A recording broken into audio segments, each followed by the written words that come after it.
오늘 저에게 주신 하나님의 말씀은 신약성서 누가복음 19장 28절에서 40절까지 되겠습니다. 신약성서 누가복음 19장 28절에서 40절까지 교독하시겠습니다. 예수께서 이 말씀을 하시고 예루살렘을 향하여 앞서서 가시더라. 감람원이라 불리는 산 쪽에 있는 벳바게와 베다니에 가까이 가셨을 때에 제자 중 둘을 보내시며 이르시되 너희는 맞은편 마을로 가라. 그리로 들어가면 아직 아무도 타보지 않은 나귀 새끼가 매여 있는 것을 보리니 풀어 끌고 오라.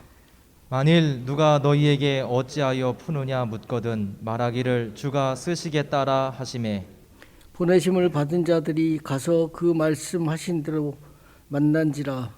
나귀 새끼를 풀 때에 그 임자들이 이르되 어찌하여 나귀 새끼를 푸느냐 대답하되 주께서 쓰시겠다 하고 그것을 예수께로 끌고 와서 자기들의 겉옷을 나귀 새끼 위에 걸쳐 놓고 예수를 태우니 가실 때에 그들이 자기의 겉옷을 길에 펴더라. 이미 감람산 내리막길에 가까이 오심에 제자의 온 무리가 자기들이 본 바 모든 능한 일로 인하여 기뻐하며 큰 소리로 하나님을 찬양하여 이르되 찬송하리로다.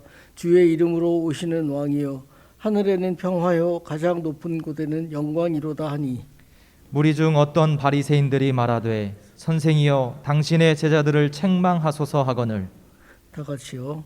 대답하여 이르시되 내가 너희에게 말하노니 만일 이 사람들이 침묵하면 돌들이 소리 지르리라 하시니라.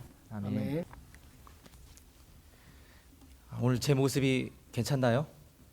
오늘 밑에서 하도 뛰어다녀 갖고 이 머리가 어떻게 되는지 잘 모르겠습니다. 오늘 음성 나가는 게 좀 고르지 못한 부분이 있습니다. 우리 온라인으로 시청하시는 분들 현장감 있는 목소리로 들리실 텐데 오늘은 이렇게 나가도록 하겠습니다. 오늘은 종려주일입니다. 예수님께서 예루살렘에 입성하실 때에 그 입성하시는 과정 속에 사람들이 종려나무 가지를 그 평화를 상징하는 종려나무 가지를 들고 예수님을 환영하는 그런 날이었습니다. 예수님은 우리에게 생명을 주시기 위해 예루살렘에 입성하시게 됩니다. 그리고 그곳에서 십자가를 지셔야만 했습니다. 해산의 고통을 겪어본 분들, 꼭 제가 이 말 한다고 해서 제가 겪은 것처럼 얘기하지만 그 해산의 고통을 겪으셔야만 우리에게 생명이 주어지죠. 우리 청년들 또 우리 자녀들, 여러분들은 부모님의 그 해산의 고통을 통해서 낳은 생명들입니다. 마치 해산의 고통을 통과해서 생명을 얻은 것처럼 예수님은 생명을 얻기 위해 십자가의 고난을 통과하셔야만 했습니다. 그래서 십자가는 생명입니다. 십자가의 길은 생명을 살리기 위한 길입니다. 오늘 예수님은 십자가가 고난이고 또 큰 고통을 그 누구보다 가져다 줄 것을 잘 알았지만 그 너머에 있는 생명의 가치 그리고 그 너머에 있는 하나님의 영광 그 가치와 영광을 알았기에 기꺼이 십자가를 짊어지셨습니다. 그 길을 주저하지 않고 앞으로 나아가셨습니다. 오늘 그 모습이 28절에 나옵니다. 우리 28절 함께 읽어보겠습니다. 28절 함께 읽습니다. 예수께서 이 말씀을 하시고 예루살렘을 향하여 앞서서 가시더라. 오늘 이 28절 이 말씀 구절에서 앞서서 가시더라. 그 앞서서에 좀 집중하면 좋겠습니다. 이 헬라 원어는 엠프로스덴이라고 하는 원어가 사용되었습니다. 근데 이 원어는 제가 우리 집사님의 앞에서 제가 걸어갈 때 장소적인 의미에서 사용하기도 합니다. 하지만 그런 장소적인 의미뿐만 아니라 시기적으로 앞서서 간다라고 하는 의미도 가지고 있습니다. 오늘 패션을 보니까 또 이현정 집사님이 빨간색 옷을 입고 오셔서 아주 세대를 앞서가고 계신데요. 눈에 확 띕니다. 위에서 보니까 세대를 굉장히 앞서가고 계십니다. 라고 표현할 때 쓰는 겁니다. 이럴 때. 그럴 때 엠프로스텐이라는 단어를 사용합니다.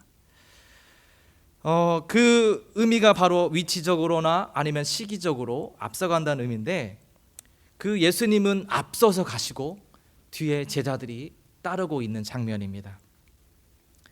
예수님이 예루살렘을 향하여 앞서가고 계셨죠. 그 뒤를 제자들과 많은 사람들이 따라간 것처럼 오늘 우리는 앞서가신 예수님을 따라가는 사람들인 줄로 믿습니다.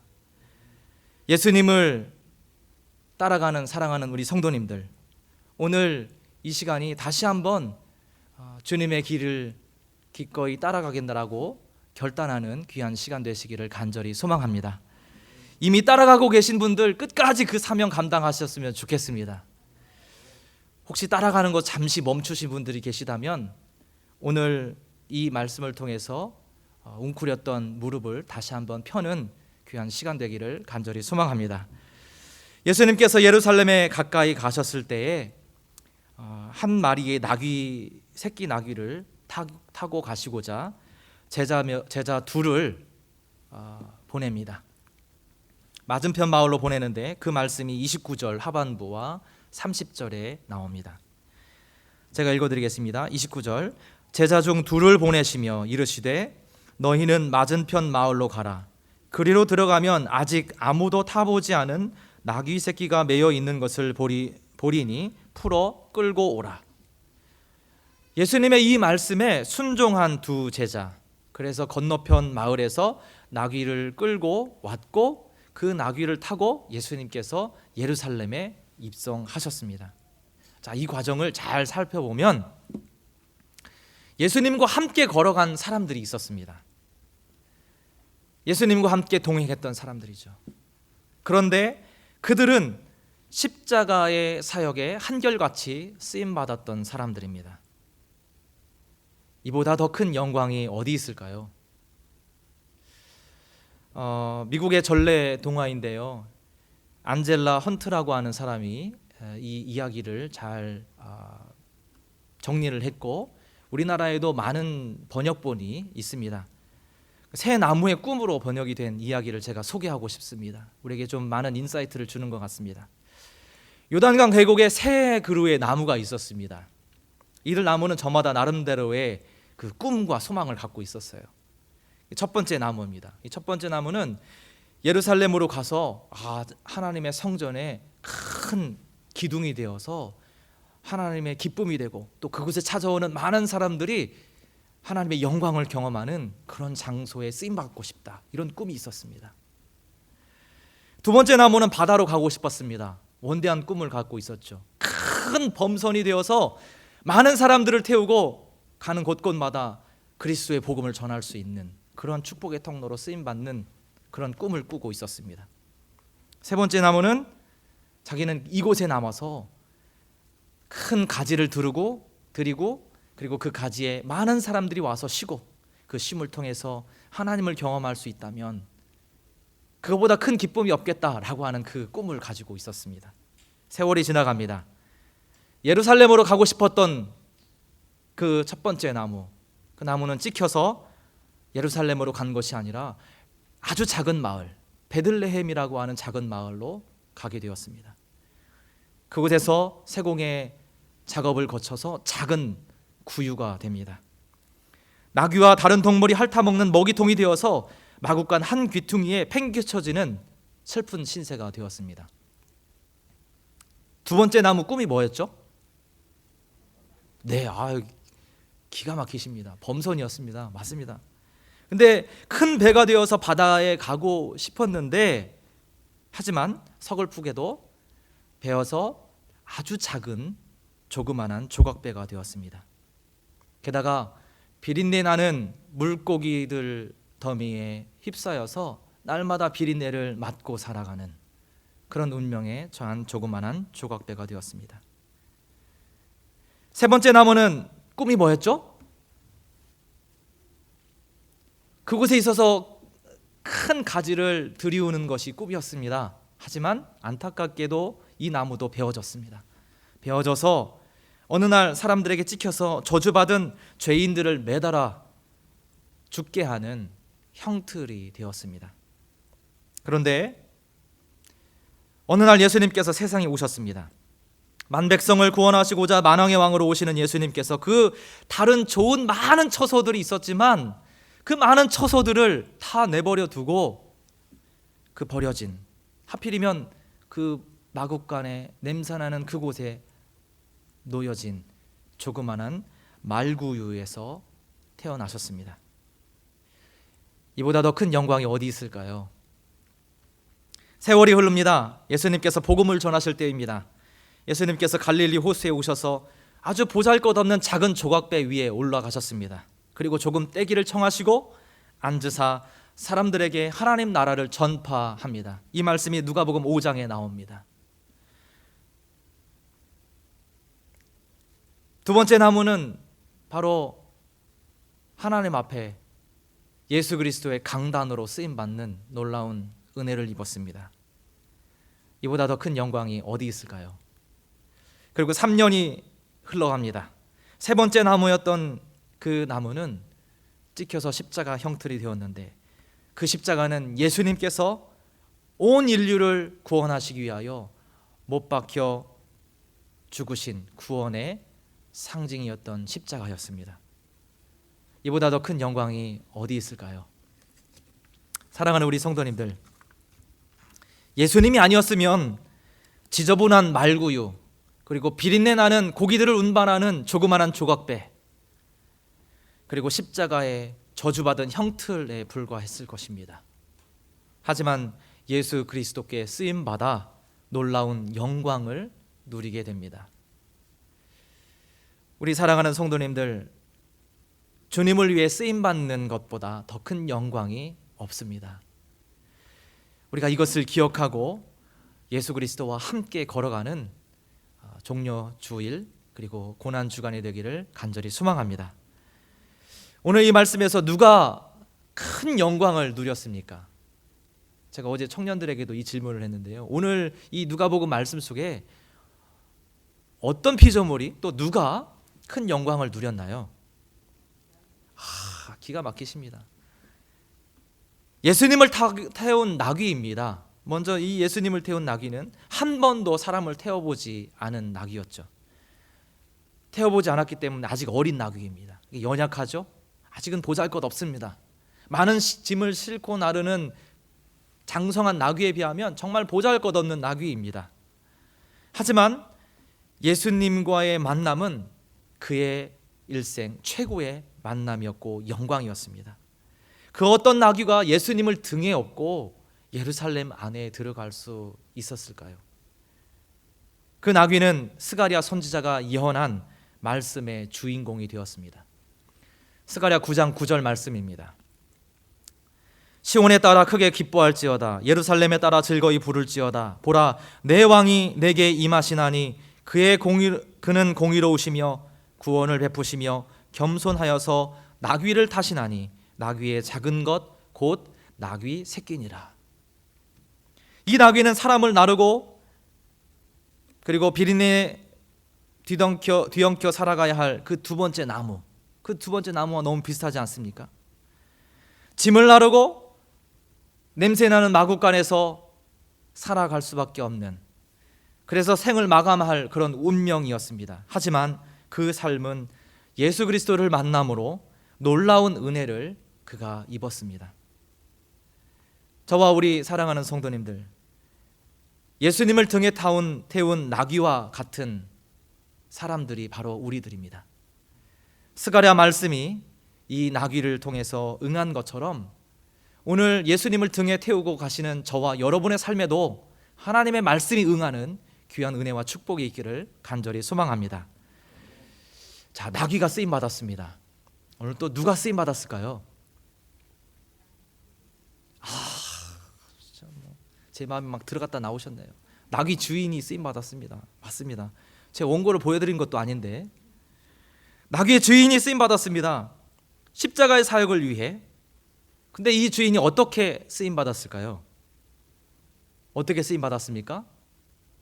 자기가 가지고 있는 작은 나귀, 그것을 하나님의 십자가의 사역을 위한 구원 사역을 위하여 기꺼이 내어드림으로 쓰임 받았습니다. 33절 말씀, 이 말씀 속에 나귀의 주인들이 등장합니다. 같이 한번 33절을 읽어볼까요? 시작. 나귀 새끼를 풀 때에 그 임자들이 이르되 어찌하여 나귀 새끼를 푸느냐. 오늘 이 말씀은 다른 복음서와는 조금 다른 표현으로 사용되었습니다. 여기 보면 임자들이 등장해요. 나귀는 한 마리인데 임자들, 좀 복수로 사용되는 것이 좀 이상하지 않습니까? 당시에 가난한 사람들은 나귀 한 마리를 소유할 수가 없어서 한 마리를 2명이나 3명이 소유했던 그런 풍습이 있습니다. 그러니까 여기서 임자들이라고 말하는 이 사람들은 부유한 사람들이 아닙니다. 나귀를 수십 마리 갖고 있었던 사람들이 아닙니다.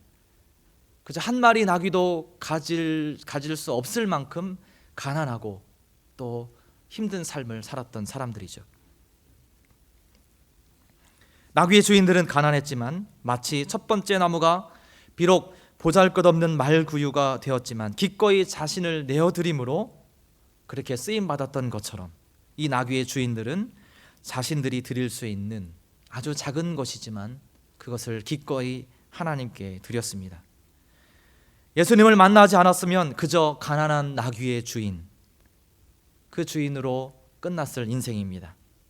하지만 그들은 예수님께 자신의 것을 드림으로 놀라운 구원 사역에 쓰임받는 영광을 얻게 됩니다. 많아서 쓰임받는 것이 아니죠. 약하고 부족해도 쓰임받을 수 있습니다. 사랑하는 우리 성도님들, 우리가 순종함으로 하나님을 높여드리면 하나님께서 우리의 삶을 높여주십니다. 기꺼이 순종함으로 내어드린 나귀의 주인들을 통해 하나님의 놀라운 구원 사역이 써내려간 것처럼 헌신하고 순종하고 기꺼이 우리의 것을 드리겠다라고 결단하는 저와 우리 여러분들을 통해 구원의 역사가 계속될 것을 믿습니다. 자, 또 누가 쓰임 받았을까요? 오늘 말씀에서 쓰임 받은 또 한 부류의 사람들이 있습니다. 하나님 앞에 쓰임 받았던 사람들은 바로 2명의 제자입니다. 오늘 29절 말씀 읽어보겠습니다. 감람원이라 불리는 산 쪽에 있는 벳바게와 베다니에 가까이 가셨을 때에 제자 중 2를 보내시며, 예수님께서 제자 2명을 보내십니다. 그래서 건너편 마을로 가서 그곳에 있는 나귀를 끌고 오라고 말씀하셨습니다. 친절하게 그곳에 가면 나귀 주인이 있을 건데 그 나귀 주인이 너네들이 끌고 갈 때 뭐라고 할 거야? 그때 주가 쓰시겠다라고 얘기해. 모든 매뉴얼을 그냥 다 제자들에게 알려주셨어요. 제자들은 그 말씀에 순종하며 나아갑니다. 근데 여기서 2 제자를 가리켜서 32절에 보면 그 2 제자를 다른 이름으로 설명하고 있습니다. 32절 같이 한번 읽어볼까요? 같이 읽어보겠습니다. 시작. 예수님 보내심을 받은 자들이 가서 그 말씀하신 대로 만난지라. 그 2 제자들은 예수님께서 보낸 자들이죠. 그러니까 보냄을 받은 자들입니다. 보냄을 받은 자들을, 그 2 제자는 예수님의 말씀에 순종합니다. 그리고 보냄을 받은 그 2 제자들은 나귀를 데려오는 수고를 기꺼이 감당했습니다. 마가복음 8장 34절의 말씀입니다. 누구든지 나를 따라오려거든 자기를 부인하고 자기 십자가를 지고 나를 따를 것이니라. 그렇게 순종하고 하나님 앞에 기꺼이 수고를 감당함으로 제자들은 예수님의 십자가 사역에 쓰임받는 영광을 누렸습니다. 사랑하는 우리 성도님들, 우리 모두는 보냄을 받은 사람들이죠. 오늘 이 2 제자와 같이 쓰임받는 귀한 영광을 모두가 함께 누리시기를 간절히 소망합니다. 어떤 이는 나귀로, 또 어떤 이는 나귀의 주인으로, 또 어떤 이는 2명의 제자들로 그렇게 쓰임받고 계시죠. 우리 주님께 쓰임받는 것보다 더 큰 영광은 없습니다. 우리가 이 사실을 기억하시고 예수 그리스도와 함께 십자가의 길을 묵묵히 걸어가시기를 간절히 소망합니다. 십자가의 길을 걷는 자의 시선이 바라보아야 할 곳이 있습니다. 그의 마음이 향해야 할 곳이 있습니다. 그곳은 바로 십자가입니다. 예수님은 예루살렘에 입성하는 내내 십자가만을 바라보셨습니다. 그의 모든 마음이 십자가를 향하고 있었습니다. 그러면 십자가는 무엇을 의미할까요? 십자가의 참된 의미는 십자가를 향해 걸어가신 예수 그리스도의 모습을 통해 발견할 수 있습니다. 먼저 십자가는 낮아짐입니다. 예수님은 자신을 비워 종의 형체로 이 땅에 오셨습니다. 스스로 낮아지신 예수님의 마음은 늘 낮은 곳으로 향하였습니다. 예루살렘을 향하는 길에서도 예수님은 벳바게와 베다니를 거쳐 가시죠. 이 두 동네는 아주 특별한 곳입니다. 벳바게라고 하는 이 동네는, 이 벳바게라고 하는 이 이름의 의미가 덜 익은 무화과 나무라는 뜻입니다. 그곳에 무화과 나무가 많이 있었습니다. 근데 이 무화과 나무는 1년에 열매를 맺는데 몇 번 맺을까요? 열매를 2번 맺습니다. 근데 2번 맺는데 첫 번째 열매는 이 좋은 열매가 아니어서 그냥 주인이 떨어지게 내두든지 아니면 사람들이 그냥 와서 따먹게 내버려 둡니다. 두 번째 과일이, 그 무화과 나무 과실이 굉장히 좋은 상품성을 갖고 있어서 그 열매를 주인들이 취하죠. 그런데 벳바게라고 하는 이 동네는 무화과 나무가 많았는데 이 첫 번째 열매를 따먹는 사람들도 많았어요. 그 얘기는 무슨 얘기입니까? 가난한 사람들이 많았다는 거죠. 먹을 것이 없어서 굶주리고 연약한 사람들이 많이 살았던 동네입니다. 예수님은 그 동네를 거쳐서 가십니다. 굳이 왜 이 동네의 이름을 여기다가 적어 놓으셨을까요? 예수님의 마음이 그곳을 향해 있었기 때문이죠. 또 베다니라고 하는 동네가 나옵니다. 베다니는 말씀 속에도 나오죠. 한 문둥병자를, 그 한센병 걸린 사람을 고치는 그런 장소가 이 베다니였습니다. 아픈 자들이 많이 살던 곳입니다. 소외된 사람들이 살던 곳입니다. 예수님은 예루살렘을 향하는 그 길에 바로 그 베다니에 들리셨습니다. 예수님의 마음이 그곳에 있었기 때문입니다. 그래서 십자가는 낮아짐입니다. 그리고 십자가는 내려놓음입니다. 포기입니다. 하나님과 동등됨을 포기하신 예수 그리스도, 편안함을 내려놓았습니다. 내 것, 내 소유, 그것을 내려놓죠. 복음을 위하여, 십자가의 영광을 위하여 자신의 것을 기꺼이 내려놓음으로 그 길을 걸어가셨습니다. 제자들은 편안함을 내려놓고 예수님의 말씀에 순종하죠. 나귀의 주인은 자기 자신의 것을 기꺼이 하나님께 드림으로 하나님 앞에 쓰임받는 사람이 되었습니다. 나의 것을 내려놓고 편안함을 내려놓을 때 우리는 생명을 얻을 수 있습니다. 그래서 십자가는 내려놓음입니다. 그리고 십자가는 세 번째로 선택입니다. 십자가는 낮아짐과 내려놓음을 선택하겠다라고 하는 결단입니다. 누가 낮아지는 걸 좋아할까요? 누가 자신의 것을 드리는 것을 좋아하겠습니까? 더 많이 갖고 싶어 하죠. 더 많은 것을 누리고 싶어 합니다. 하지만 생명을 위하여 기꺼이 내려놓는 그 내려놓음과 낮아짐, 십자가는 그것을 선택하는 결단입니다. 예수 그리스도는 자신을 비우고 낮아짐으로 십자가의 길을 선택하시고 그 길을 걸어가셨습니다. 그런데 그렇게 할 수 있었던 것은 바로 부활의 영광이 있음을 알았기 때문이죠. 그 부활의 영광을 바라보았기 때문입니다. 사랑하는 성도님들, 장차 받을 영광을 바라보십시오. 우리에게 주실 하나님의 놀라운 영광, 생명을 통해서 우리에게 나타내 주실 하나님의 놀라운 영광을 바라보시는 저와 여러분 되기를 간절히 소망합니다. 그럴 때 우리는 낮아질 수 있습니다. 그 영광을 바라볼 때 우리는 오늘 내 것을 내려놓을 수 있습니다. 그럴 때 우리는 낮아짐과 내려놓음을 선택할 수 있습니다. B와 D 사이를 걸어가고 있는 우리들입니다.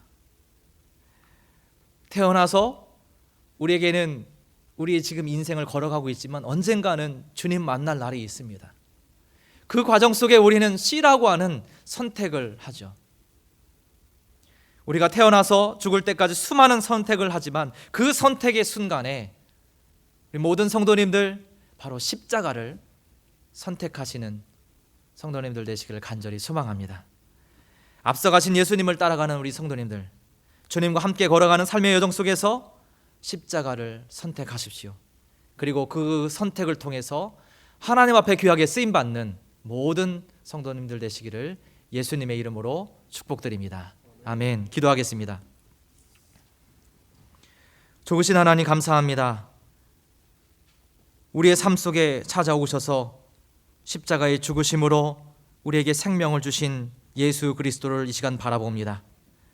순간순간 우리의 삶이 예수님처럼 살아가는 삶이 되게 하여 주시옵소서. 십자가를 선택함으로 생명을 살리신 것처럼 낮아지고 내려놓음으로 생명을 살리는 축복의 통로 되게 하여 주시옵소서. 고난 없는 영광이 없는 것처럼 예수 그리스도를 바라봄으로 참된 그리스도인으로서의 수고를 기꺼이 감당하는 우리 되게 하여 주시옵소서. 또한 장차받을 영광을 바라봄으로 고난도 기꺼이 감당하는 삶을 살게 하여 주시옵소서. 예수님의 이름으로 기도하였습니다. 아멘.